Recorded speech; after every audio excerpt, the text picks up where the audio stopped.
What's up, YouTube? Quick story. I stayed up very late last night because I was prepping to create my new YouTube video today. So my plan was to stay up late, get prepped, sleep in a little bit late, wake up, shoot my video, edit, upload. And so I didn't lay down till about maybe 4:30 this morning.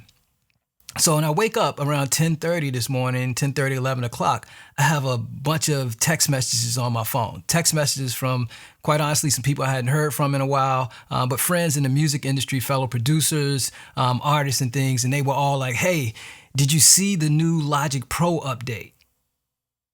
And I'm like, Logic updated? Now, mind you, I've assumed that Logic was going to update at some point this year. I just didn't know when. Like most of us don't know when. Apple doesn't make announcements. They don't show up at NAMM. They don't do trade shows. They just kind of drop their stuff and then we all find out together. So that's how I found out this morning. And that, for me, literally changed everything.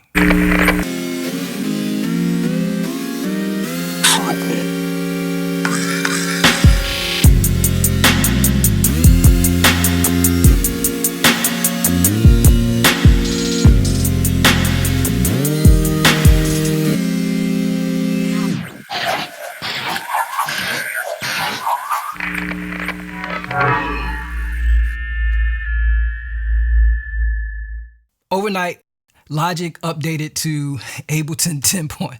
No, I'm just kidding. All jokes aside. Though one of the biggest features in the new version of Logic 10.5, is something very similar to the workflow that you get in Ableton. But I don't want you to take me seriously on that. I'm not talking bad about Logic because if we're being honest, all softwares borrow from other softwares. Pro Tools borrows from Logic, Logic borrows from Pro Tools, Ableton borrows from Logic, Logic borrows from Ableton. They all take each other's feature sets if they become popular. I think what this speaks to more than anything is the impact that Ableton has had on music production in a very short period of time. People really have engaged and loved that workflow. If you know me or if you've been watching my tutorials and my videos, you know that I am an Apple certified trainer in Logic Pro and that Logic Pro is my weapon of choice. I do know how to use Ableton. I have taught it before and I have used it.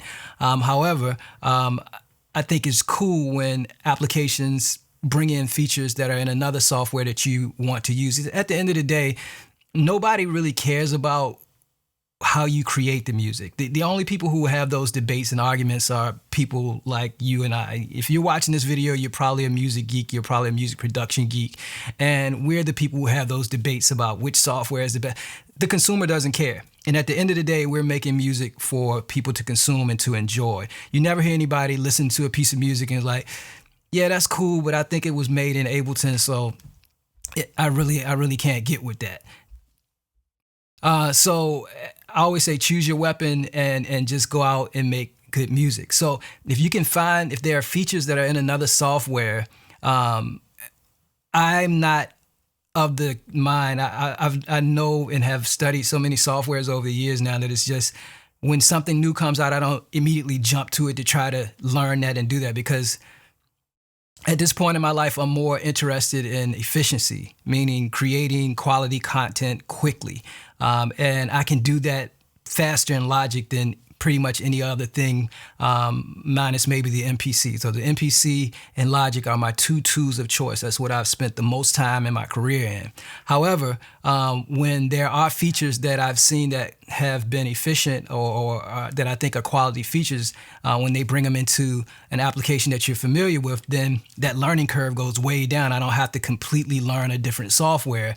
And so I think that's the cool side of these applications borrowing from each other. And of course, Logic, they Appleized it, if you will. So it has a, it feels like Logic, but you definitely know that that workflow is very much came from Ableton's huge impact on the industry. So in this video, I really just want to go over the new feature set, not in depth, just kind of tell you what they are and tell you a little bit about them and how you may implement them into your workflow. And later on, I'll do a much deeper dive into Logic Pro 10.5 and create a full-length course that you'll be able to find at NoiZreduction.com. So let's jump into the software, see what's new, and see what you think. Okay, so the first new feature we're going to look at in Logic 10.5, and probably the most exciting, is live loops. If you're familiar with Ableton's workflow, this will be very familiar to you. This is what I was talking about earlier. And so what you have here is basically now in Logic, you can go into what's called the grid view, which is what we're in now. And you still have your tracks set up just like in tracks view in previous versions of Logic, but now in the tracks, each track now has a grid that you can populate with cells. And cells are equivalent to what Ableton would call clips. Cells are where you would have either drummer information, MIDI information like on a software instrument track, or audio information. And those cells would be a specific length and they would loop based on the parameters that you set for it. Now, there are several ways you can get started with live loops in Logic 10.5. You could start from scratch. So if you hit Command New, I'm going to keep this. So I'm going to say Don't Close. You have New Project here, and you have live loops. And so if you do that, that'll give you an empty grid inside of Logic, and you can start creating cells on your grid from scratch. Or if you want a little help getting started, you can go to starter grids, and then there's a long list of templates that have pre-populated grid with scenes and cells throughout that you can edit and tweak and make your own. And that's what I started with here. I started with this flex and flow, and I've done a little bit of editing to it, and I'm going to mess with it a little bit more in this video. So I'm going to get out of that. So first, remember you have tracks going from left to right, and the tracks are populated with cells. And then up and down, you have what are called scenes. And you can think of scenes as how you would set up your arrangement or start to create ideas for an arrangement. With this, you can experiment with a lot of different ideas by setting up scenes with the idea that each scene represents a part of your arrangement. So, for instance, I could say that the first scene here would be my intro, the next scene may be my pre-chorus, the next scene the chorus, the next scene the verse, the next scene would be, I don't know, maybe a bridge, and then an outro or something to that effect. And so you could then just play those scenes in different orders and then see how they would sound together. And so we'll look at how you play scenes and cells in a second. But first I want to talk about how you get cells into the actual project. So there's several ways that you could do this. We're going to start by talking about the tracks view. In earlier versions of Logic, where you did all of your work was in the tracks view, and you still have the tracks view available to you. Of course, you can still work in the traditional way that you've always worked in Logic if that works for you, or you can go back and forth between them, which is really cool. So if you click on this little button right here, this button is your show hide tracks view. If you click on it, it will actually show you your tracks view aligned parallel with your grid view. So all of this is still one big Logic session. There's still a tracks view associated with it. So each one of these tracks still has a track view where you would see traditional regions. So one of the ways that you can create cells is to just drag a region that you have in your tracks area over to the grid. So if I take this and just drag it over here, now that region has been turned into a cell. And you can fire off cells by just, if you mouse over them, you'll get a play button. If I hit play,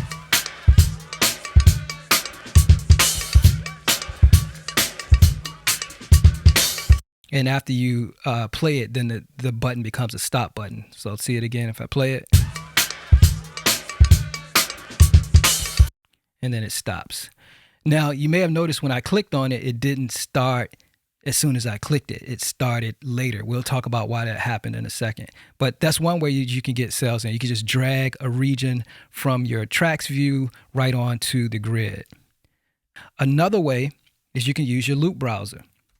So if you install Logic and install all the loops, you have close to 27,000 loops available to you. And when you have that many loops available to you, there's a lot of content that you could just bring in and just drag onto a grid, and it will automatically create a cell that will loop perfectly and work along with your project you have. So I'm just going to, I don't know, grab a random.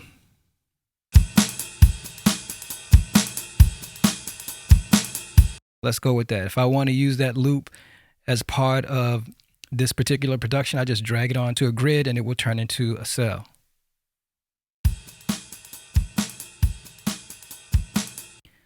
All right, so you can just drag loops right out of your loop browser onto cells.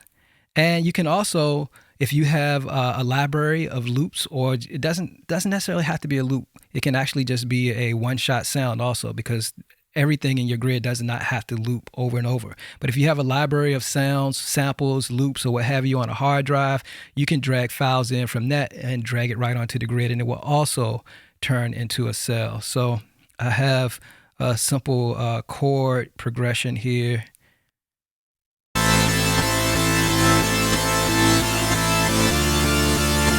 And if I drag this right into the project, I'm going to drag it down here and let it go. If I get back into Logic, now I'll play this.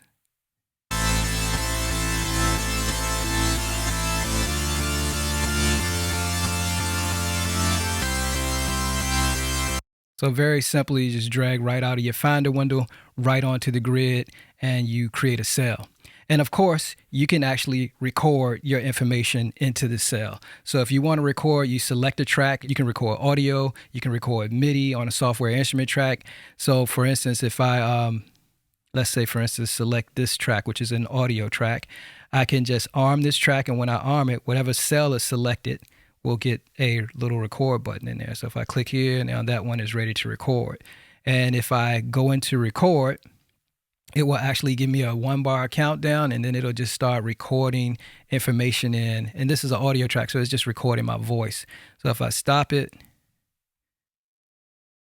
play it back, actually give me a 1-bar countdown, and then it'll just start recording information in. And this is, of course, that doesn't work in the context of what's going on here, but my audio is going into Logic, so it just recorded it right into the clip. So you can record any type of information right into a cell inside of Logic Pro 10.5.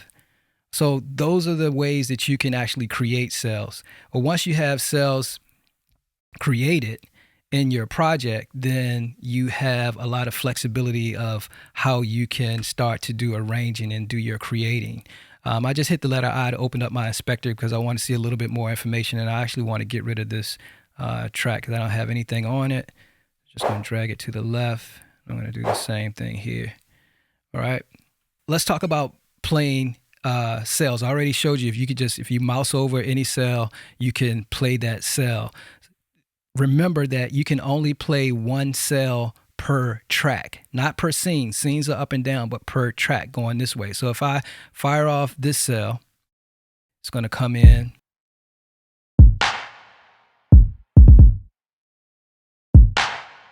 All right. And now if I want to play this cell, it's going to stop that cell from playing. And this cell will start on time based on the quantized start value that you see over here. So if I play this, it's going to wait and come in on the bar.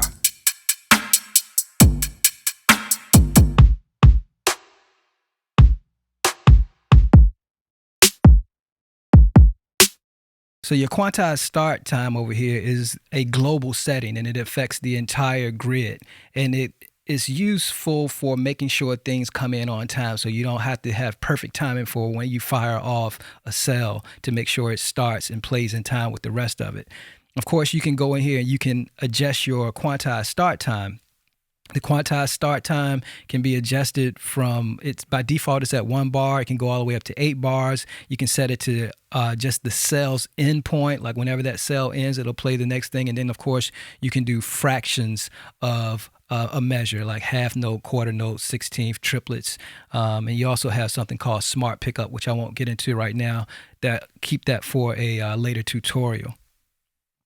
Your quantized start time here is global, but you can also set quantized start times per cell. So if you select a cell and your inspector, you now have a new area called your cell inspector.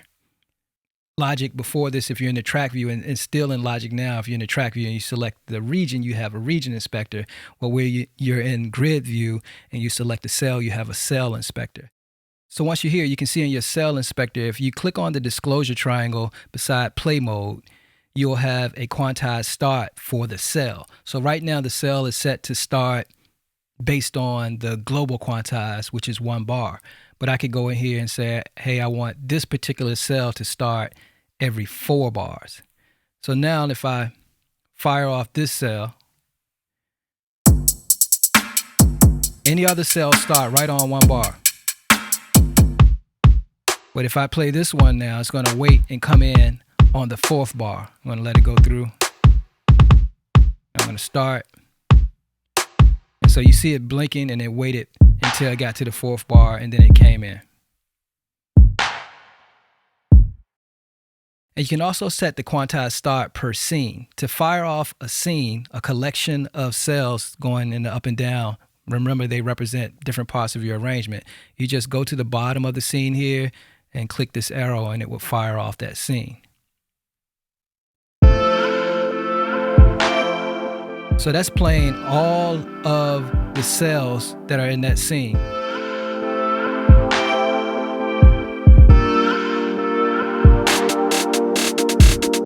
If I play that scene and I want to fire off the next scene is going to also wait and come in at the bar. This is going to quantize to its start to 1 bar.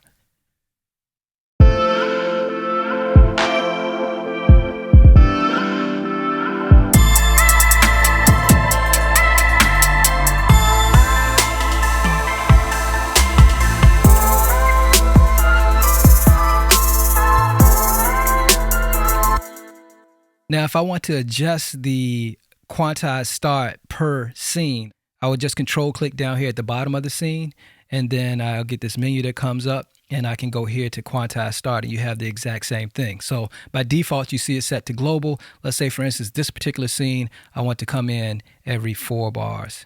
So I'm going to fire off this scene.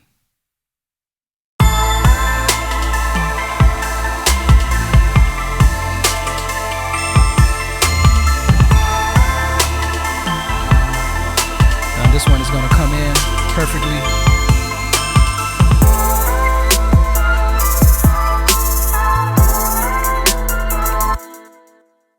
So a lot of flexibility there, a lot of flexibility where you can set your quantized start globally, per cell, and per scene. Now, let's talk about editing the cells, because once you have this information in here and you start creating, there are a lot of ways that you can edit and tweak things to make it sound differently, to give it some change up. To start with, you can start with one scene and copy that scene very easily. Say, for instance, if we started with this scene, and I select all the cells in that scene, I can just option drag this over to another scene to make a copy of it. But now it's an identical copy of what we already had there. One way we can start changing this up is we could either delete cells just by selecting and hitting delete. So now that's not part of it that was part of the other scene. I'm going to undo that, because you can also mute scenes by Control M to mute them. So now I haven't deleted it in case I want to use it later, but I've just muted it so it won't play as part of this particular scene. But other things that we can do beyond that is that we can edit the actual cell, like what's happening with that cell. We can edit things like the cell length, the speed of the cell, and then I'll show you a little bit about editing the audio or MIDI contents within a cell. So let's say, for instance, if I select this cell and, oops, don't start, stop. Just want to select it. So I'll click at the top to make sure it's selected. If it's, you see this highlighted bar across the top, you know it's selected. And once it's selected, then in your inspector over here, now you have that cell inspector that represents that particular cell that's selected. So in there, I can now say, for instance, let's say I want to change the speed on this particular cell. So right now, if I go here and go to speed, you'll see that it's playing at one time, meaning it's playing at the default tempo that it was. It's just playing at straight time. If I want to double up the speed, I can just click this, and now that particular cell plays in double time. Let's increase it to quadruple time. Or we can do half time.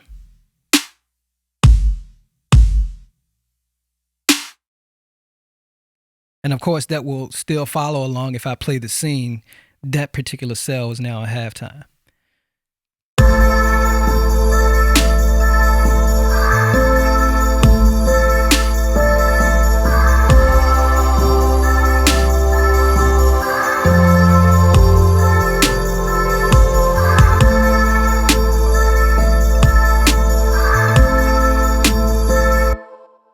So that's one thing you can do. So let's look at another cell here. Let's go to where do I have some keys. This one. So let's say, for instance, we need to transpose this to make it work within a song. I don't really need to, it works perfectly in this in key here, but let's say I want to go up an octave on it. So if I select the cell, then go over to my cell inspector here under transpose, then I click that menu and I can go plus 12, and that will take me up one octave. 12 semitones will take me up one octave, and I'll select that, and now if I play this, it's up an octave.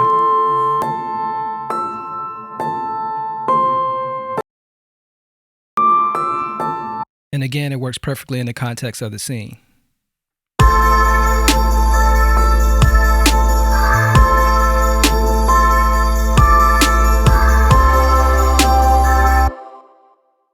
I'm going to put it back at where it was originally.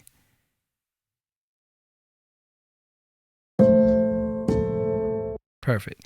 Now, beyond that, you can actually edit the information, of course, inside the cell, just like you would inside a region in tracks view. Because remember, these don't have to just be loops that you drag in, but even if they're loops that you drag in, you can still edit it. But if you've recorded information, you may want to go in and adjust some MIDI, quantize some things, and do all of that type of stuff. So for instance, with this audio file, if this is an audio file inside the cell, if I double click on it, it brings up the audio file in an editor. And I can edit this just like I would edit a normal region. I can, let's say for instance, I want to take out these 3 notes right here. I can just select them and hit delete. And now if I play that cell,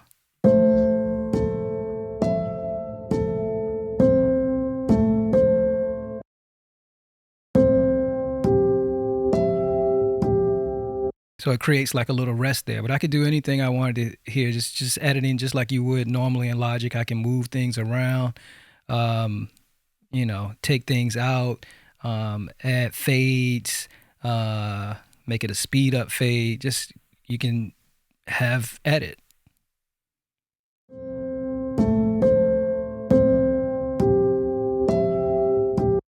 Right, so it's a lot of things you can do there. I'm going to undo all of that to get my cell back. Now, hit E to get out of that. What if it was MIDI? That's audio. So with MIDI, it's the same thing. If I double click a cell that has MIDI information in it, I'm going to click here and hit Z so you can see all the MIDI information. And so this is all of the MIDI information inside of this faded keys for cell. If I play the cell,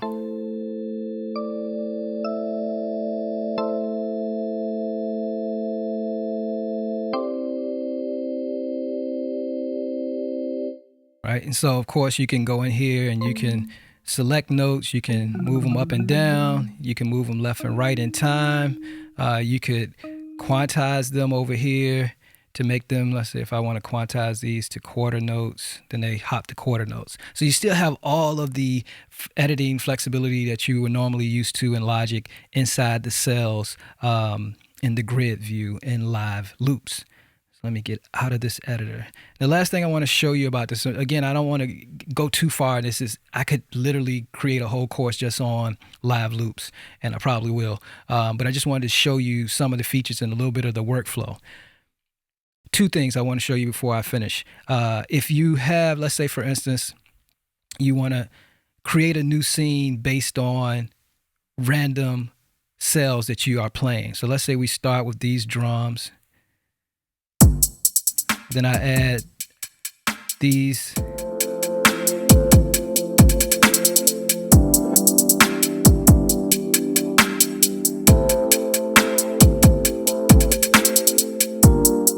Then I'm going to add this.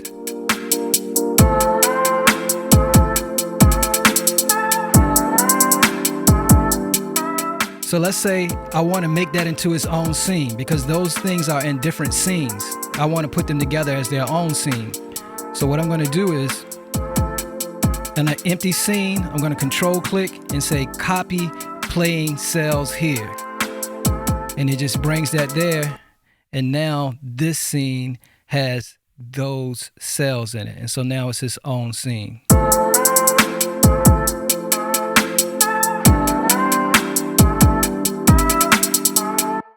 Really cool. And so I'm going to get rid of this stuff that I put here. Delete that. And let's finally talk about how you can record your live loop performance over into the tracks view. Again, to see the tracks view, you can click this button here, or you can use the shortcut Option B, and that will show both your tracks view and your grid view. And here, what I am going to do, let me stop playback and turn the cycle off. What I want to do now is, say for instance, I want to play around with an arrangement idea. I just want to record my live performance from over here in live loops onto tracks inside of my tracks view. So to do that, it's really simple. All you have to do is you have to activate this button right here. And this button enables performance recording. The shortcut is Control P. So when I select that, now I put my session into record. And then when I start playing these cells, they will automatically record that information into regions on the tracks that they're associated with.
And so here I have the recording that I just made, and I'm going to hide the grid view now, and you can see the entire recording I made. Actually, I'm going to bring the grid view back and close out my inspector.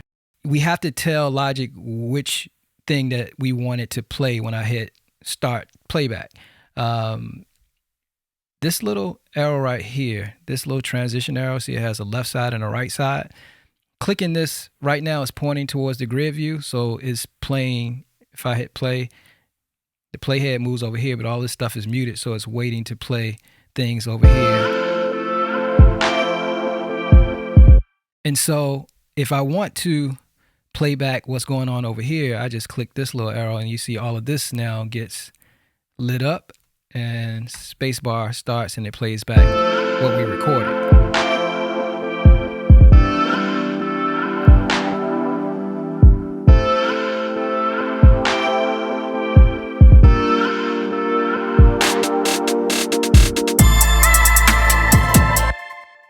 So you have a lot of flexibility in how you go about playback with live loops inside of Logic.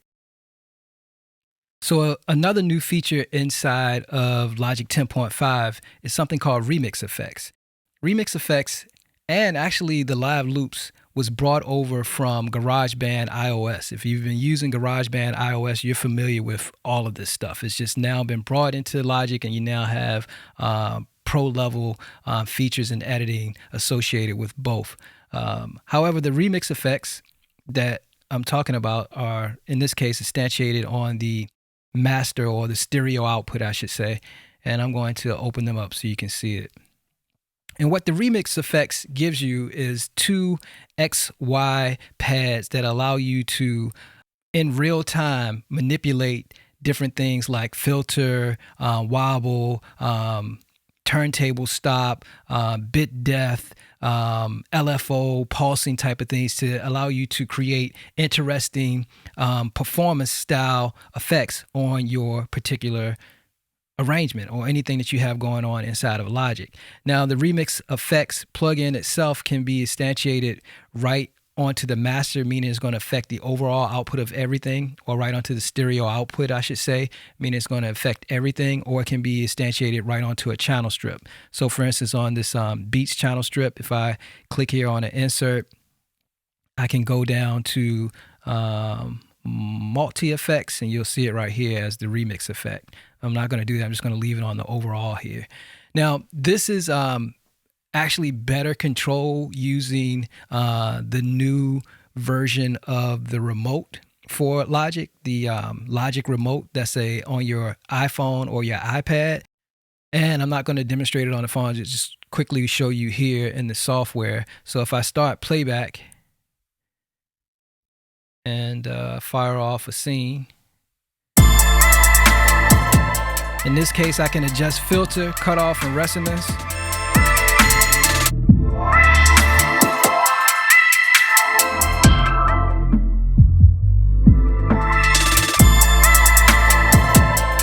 Over here, wobble.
So as you can see, you can have a lot of fun with the remix effects. And of course, I was just messing with the default settings in there, but you have filter, repeater, wobble, reverb, orbit, or delay, and that's on either pad, right? You can add one of those things to either pad. So like a little bit of reverb here.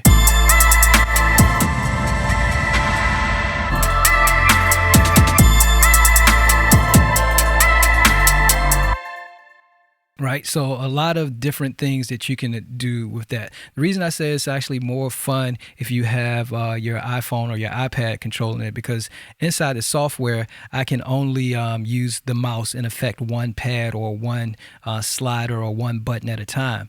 But on your iPad, you have multi-touch, so you can be in both the reverb and the filter XY pad at the same time and hitting the stop, tape stop button and scratching and all of that type of stuff. So it's really situated for a live performance type of thing.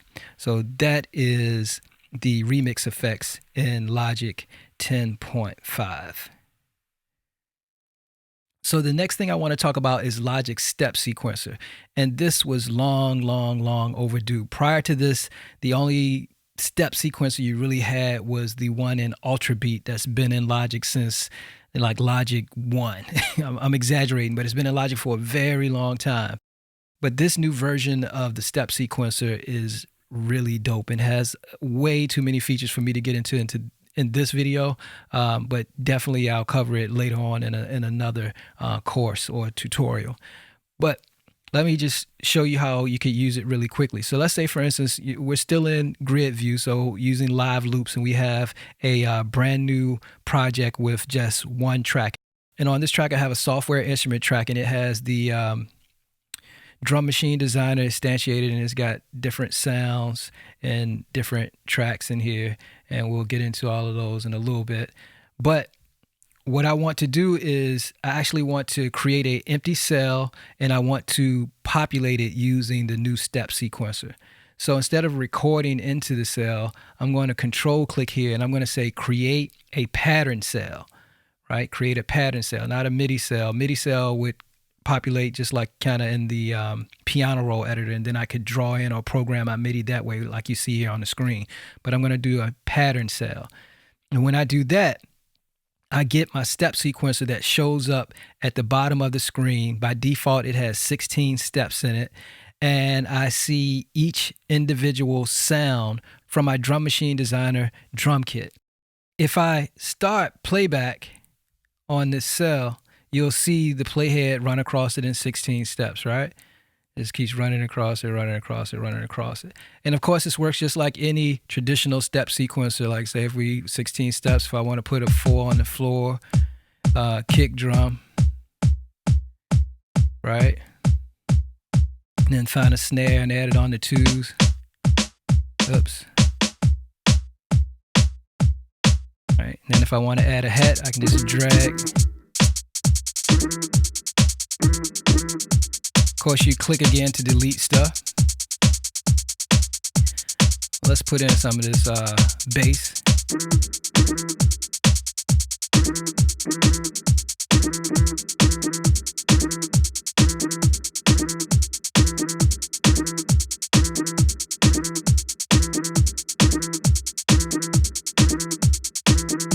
So it's basically a classic step sequencer, and you get the idea of it. But I don't want to dig too deep into the step sequencer because this video is getting longer than I want it to be.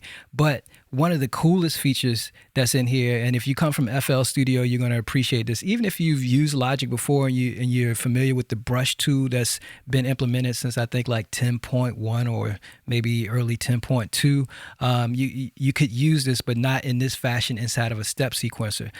But on each one of these steps, you now have the ability to add a note repeat function. So, for instance, on this hi-hat, if I click this disclosure triangle, you'll see I have some fills that drop down here. First, I have the ability to affect the velocity per step. Now, if I want to like give this some randomization of velocity to add some liveliness to it or make it feel a little bit more human, I can just drag across here and make the hi-hat pattern have a little bit more life. But what I want to show you is that here you can go into this note repeat section, and then you can click in here and you can divide each one of those steps by a different amount. So as you drag up or drag down, so let's say for instance I want to take this 16th and split it into fourths. And so now I get this. And so you know where this is going. You can go all the way up to 16th. So we get something.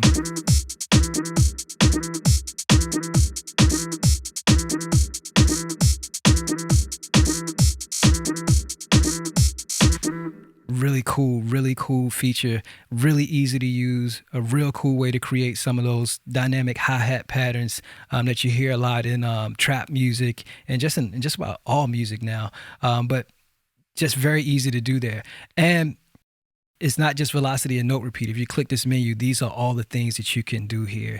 They have chance, start, offset, step rate, skip, tie, gate, way more than I need to get into this particular video, but great feature, great step sequencer, long awaited. Those of us who use Logic for years have wanted a more up-to-date step sequencer that was more usable in the context of the entire thing, not just inside of Ultrabeat. And so now we have it. Okay, the next feature that's new in Logic 10.5 is the new drum synth. Now, traditionally, especially from my background for drums, I use a lot of samples, and I just love the sound of samples, the realism of the ones from acoustic kits and the bigness of the ones from like electronic kits like 808s and 909s and things of that nature. But Logic has created something called a drum synth where you can actually implement synthesized drums into your production. And so they would show up on a software instrument track. So I instantiated a software instrument track inside of Logic. If I go here to the inspector and click the drop down menu, I can drop down here to see drum synth. I'm going to do a stereo drum synth. And the drum synth shows up as a very simple interface, and you basically have the ability to choose between kicks, snares and claps, percussions, and hi-hats and cymbals. So I'm going to pull up the typing keyboard, and when I play the keyboard, now I'm triggering a chromatically pitched drum, kick drum, with my MIDI keyboard. And so you have the ability to adjust pitch, tone, shape, sweep, decay, volume, saturation, and all of that type of stuff. And you can actually adjust what type of kick you want it to be. So this heavy kick is more of a kind of a 8080 kick. Let's see how far we can go down with that. Sounds pretty good, right? It's too far down. But we can change that from heavy kick to like a hard kick. So not as much sustain, a little bit more punch, right? And then you have punch kick, air kick, and like a tight kick. This will sound probably a little bit more acoustic, right? Then you could go into snares and claps, and you got all these different snares to choose from.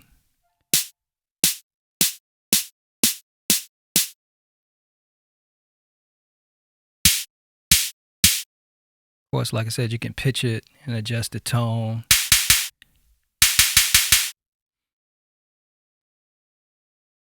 Percussion, deep tom, metal machine, 80s cowbell, membrane, tight tom. See what tight tom sounds like.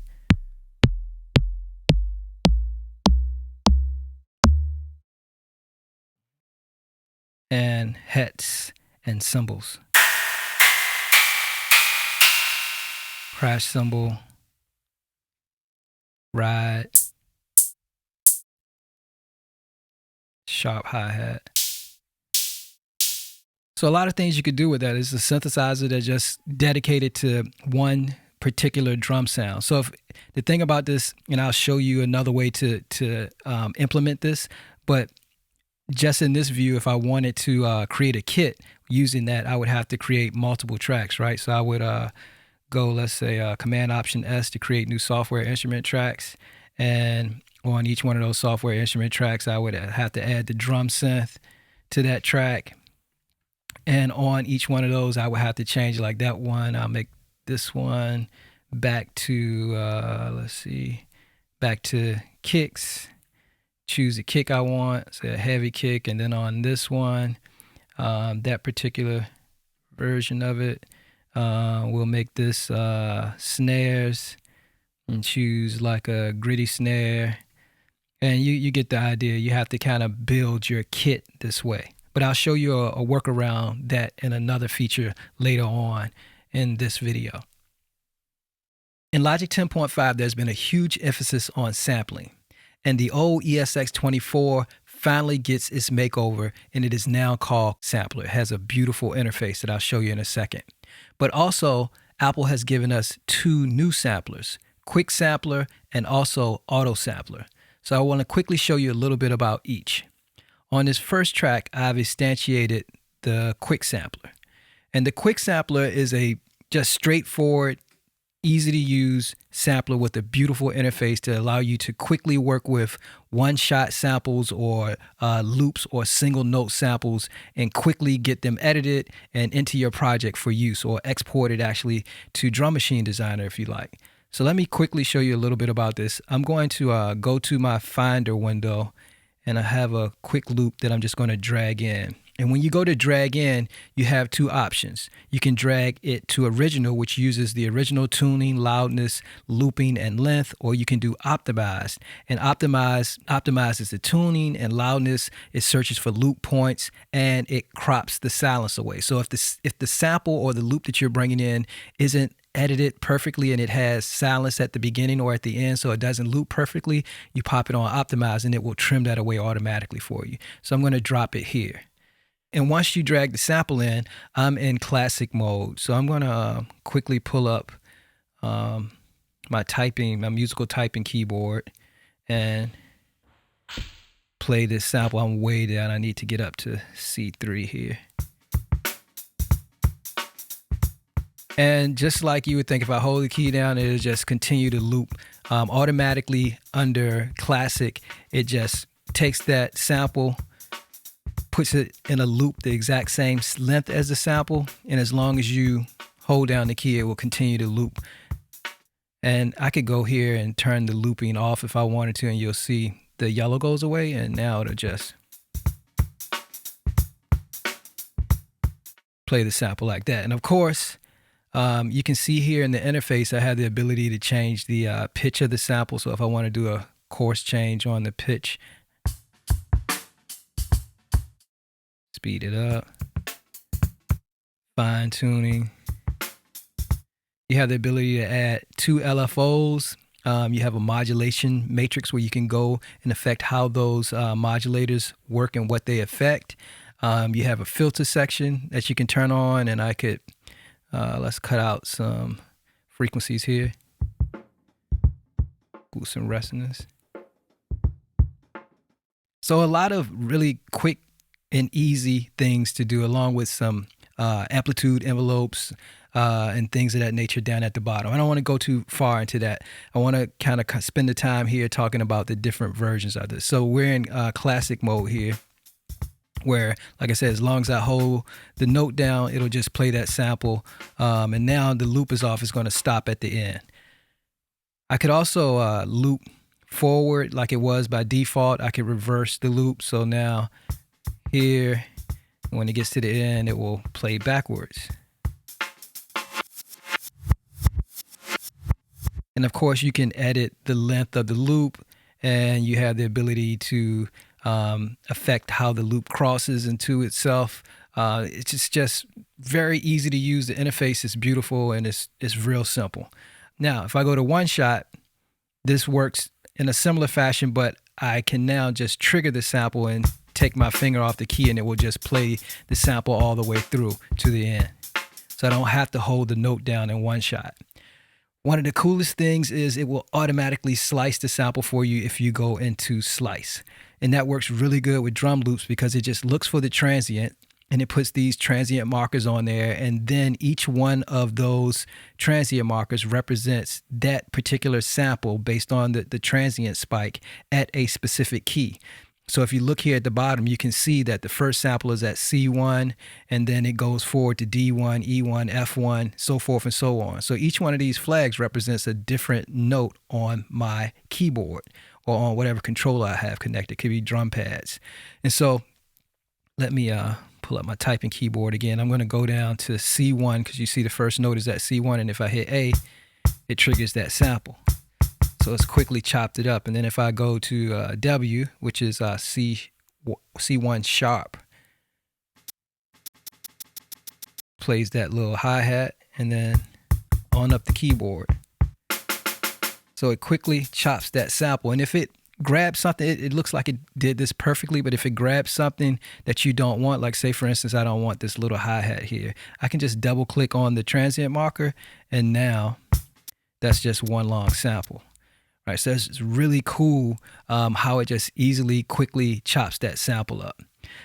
You can actually go to recorder, and you can record a sample into the sampler from an external source. So you don't have to drag in samples as long as you have a audio interface with whatever it is you're trying to sample connected to it, whether it be vinyl, whether it be a vocal, whether it be whatever, it can pull it right in and sample it. You just have to, you see it says select a recording input. So you go here and then you go to input, and then it'll see the inputs from your interface, and then you can select whichever input has your source connected to it. Finally, I want to go back to slice real fast, because a really cool thing about this is, of course, I could actually just use this as an instrument. And so if I, let me find a snare here. If I wanted to record that in, I could just go into record, and you see it creates a region, and it'll just play that back as an instrument in and of itself. But I could also take this and I could export it to Drum Machine Designer, which is really cool. So if I go here and say create Drum Machine Designer track, I do that, it's going to take that sample and all of those chops and it's going to put it into individual cells inside of Drum Machine Designer. So now each one of these represents one of those sounds, and if you click on it, you can actually see it represent down here, right? So really cool to quickly get your stuff over into Drum Machine Designer, and then you could go and start producing with Drum Machine Designer. More on Drum Machine Designer later. All right, let's get out of this one. Let's get rid of this Drum Machine Designer track. On the second track, I have instantiated Sampler.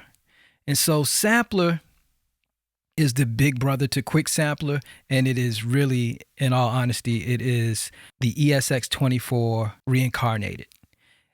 This interface is beautiful. It is everything that the ESX24 was, but so much simpler and easier to navigate. And it feels very up to date and current.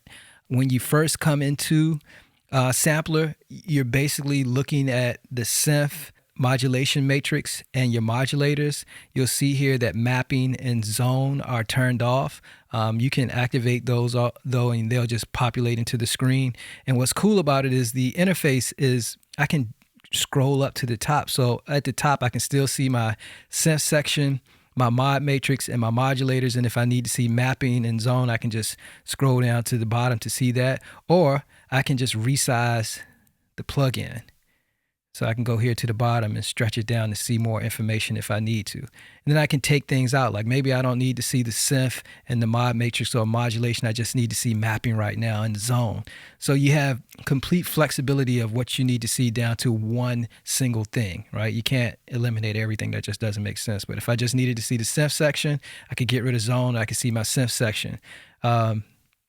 Really cool interface. I really like the way they did that.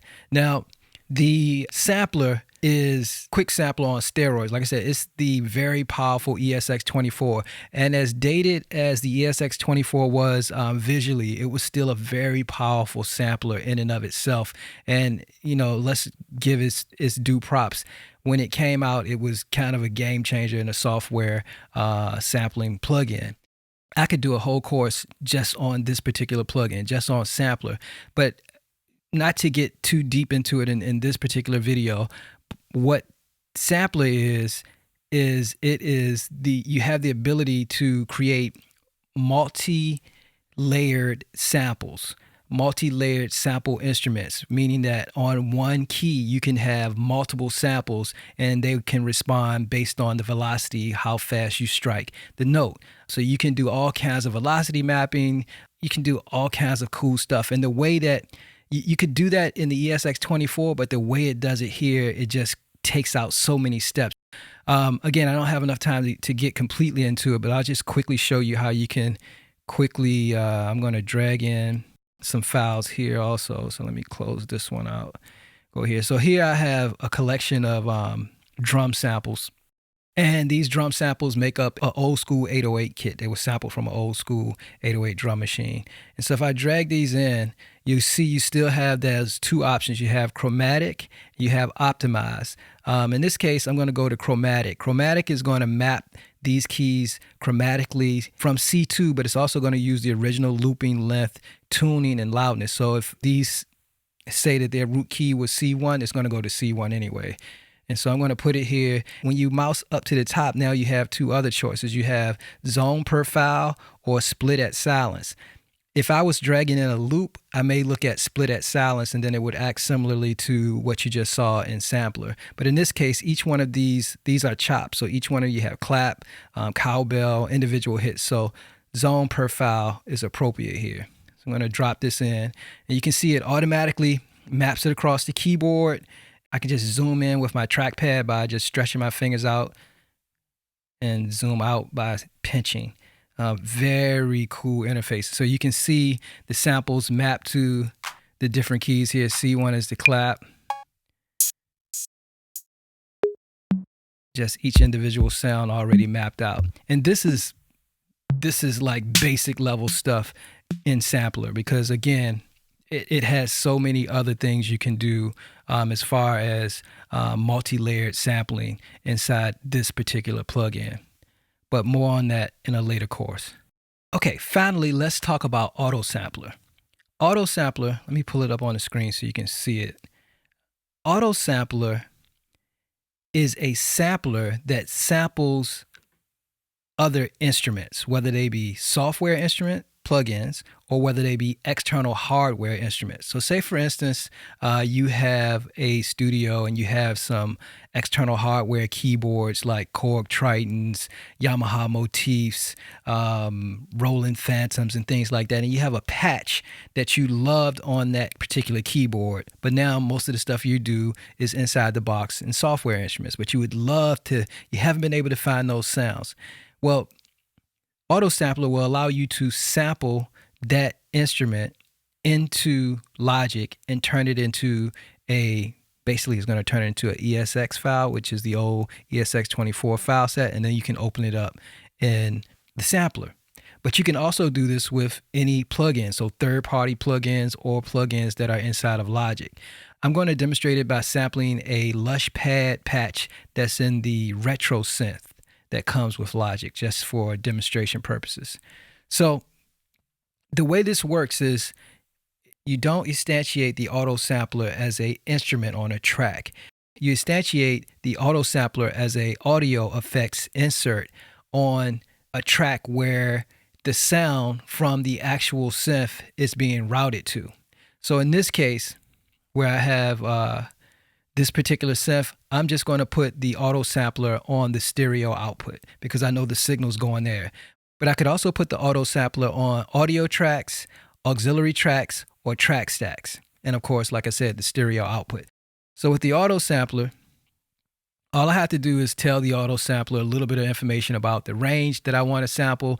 And just to keep this very simple and short, I'm going to only sample in 1 octave here from C1 all the way up to B1.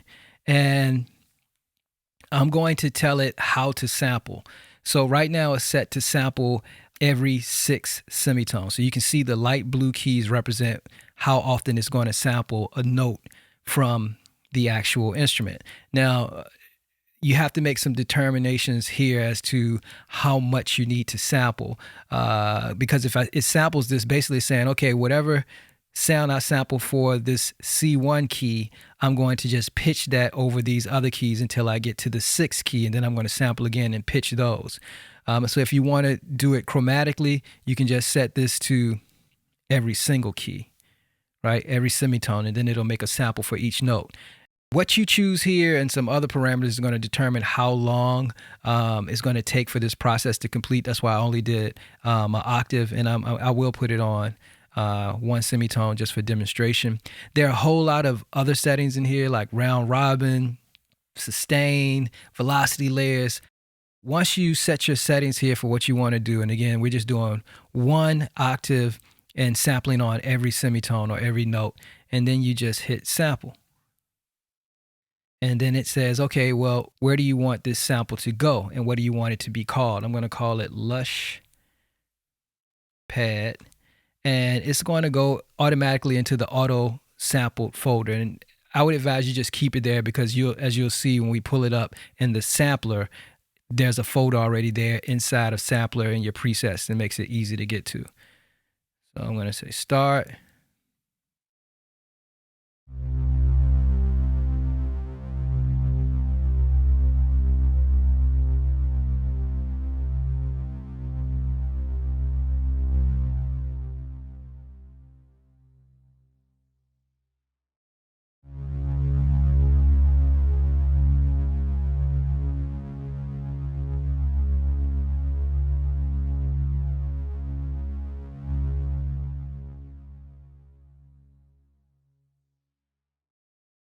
Okay, so in real time, that took about 3 minutes. And now that that's complete, we can close out auto sampler. So I'm going to take that and just get rid of it. We don't need it anymore. And I'm going to create a new software instrument track. And now on this track, I'm going to actually open up the sampler. So I'm going to go here and choose a stereo sampler. And in the sampler, I'm going to go here to the preset menu. And I'm going to go down and you see you have this folder called auto sampled. And when I go there, there's the lush pad that I created, and I can open it up. And if we look at the mapping here, you'll see there's that 1 octave. So now I have a sampled instrument of that particular patch from the retro synth, right? Let's see if we can play a chord here.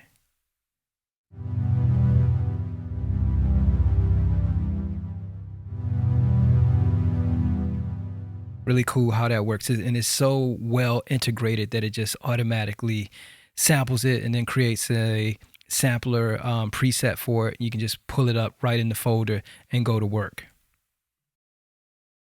Now let's quickly talk about Drum Machine Designer. Drum Machine Designer has been part of Logic since I think 10.1. When they added in quite a few of the hip-hop production tools after the big version 10 announcement. But Drum Machine Designer has gotten a pretty big overhaul in 10.5. So let's quickly look at what's new. So on this track, I have Drum Machine Designer instantiated. And when you first open it up, it pretty much looks the same. It looks like nothing's changed. However, quite a few new things are going on. If I click on one of the cells, and you can already see there's something familiar that I've shown you earlier that's new in Logic.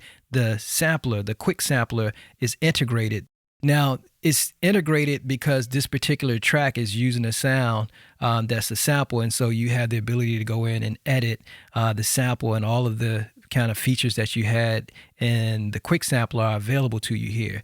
But more importantly, if you open the track stack here, you'll notice that each one of the cells has its own track, right? And so you can see here that each one of these tracks actually has its own instrument.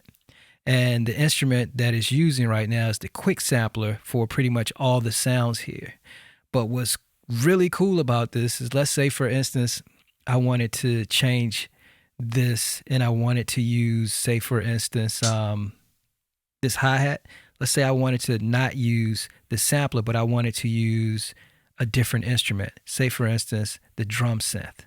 So I could pull in the drum synth, and now I can use a synthesized sound along with my samples inside of Drum Machine Designer. So each one of the cells can have its own instrument, and that could be third-party instrument, samples, synthesizers, whatever. You could pull in a third-party MPC plugin and then map the sound that you want to happen inside of this. Actually, let's do that.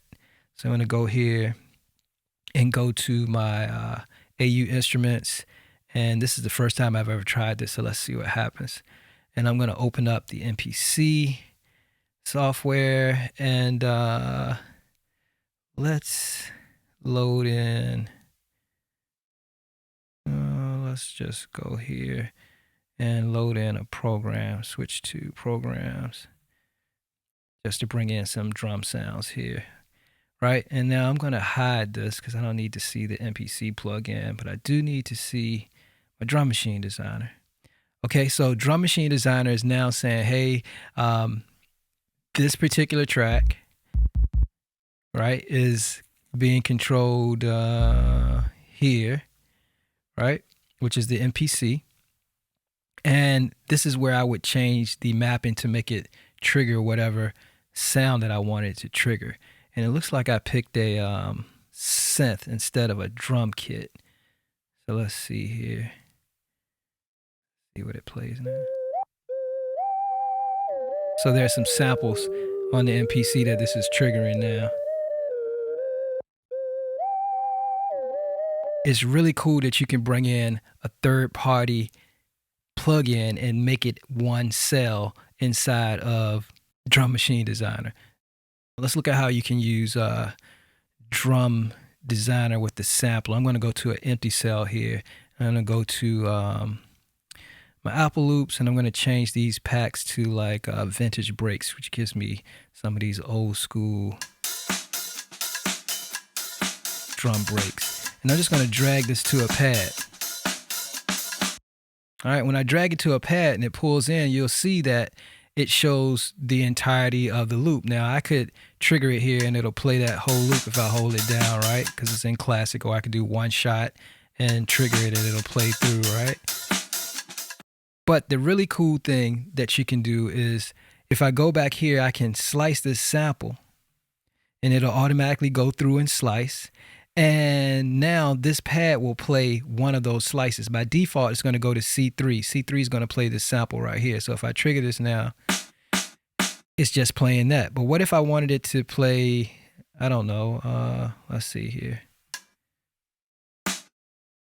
Let's say I wanted to play this sample here, which is C1, C2.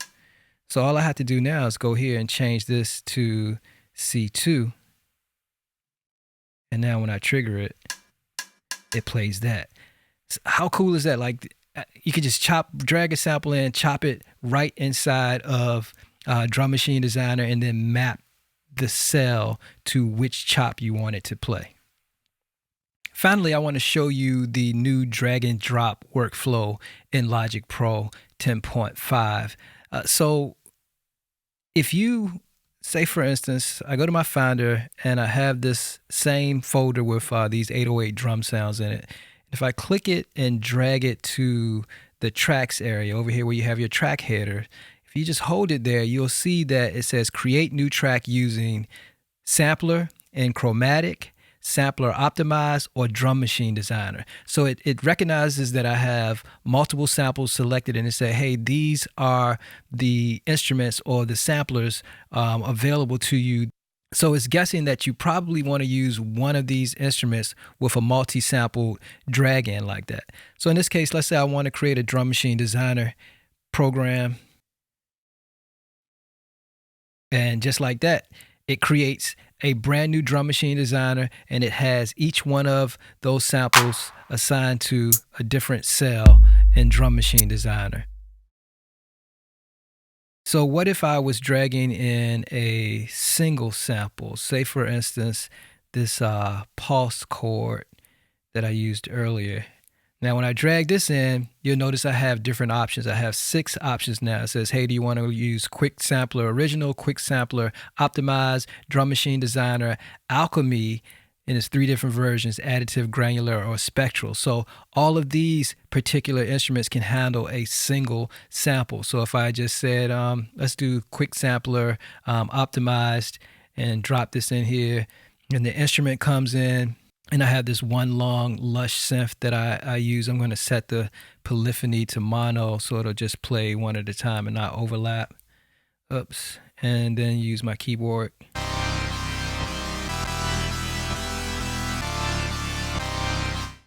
It's very intelligent knowing how many files you're pulling in and what would be the best type of instrument to quickly integrate them into your project and get you to working. And one last example, let's say, for instance, I wanted to bring in a drum loop. And so if I bring in this drum loop, again, it'll recognize, hey, it's just a single sample. It's not multi-sample. That's why it's not bringing up sampler, which is the new ESX24, remember.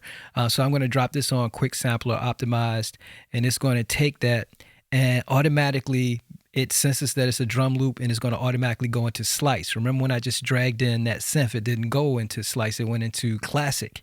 But it sees this, it says he probably wants it chopped, and therefore it's already chopped up and ready to go. And so there you have it, the new features in Logic 10.5. This is a pretty significant update for Logic. There are a lot of features there that we as Logic users have been waiting for a long time. Specifically, the update to the ESX24 sampler is a game changer for me. Let me know what you think about the new update in the comments. Do you love it? Do you like it? Do you hate it? Could you care less? Give me some feedback on what your thoughts are. I'm sure there'll be some interesting comments, especially with the new live loops or loops live feature. If you liked the video, give me a thumbs up, subscribe to the channel, and click on the bell so you'll be notified when I create more content.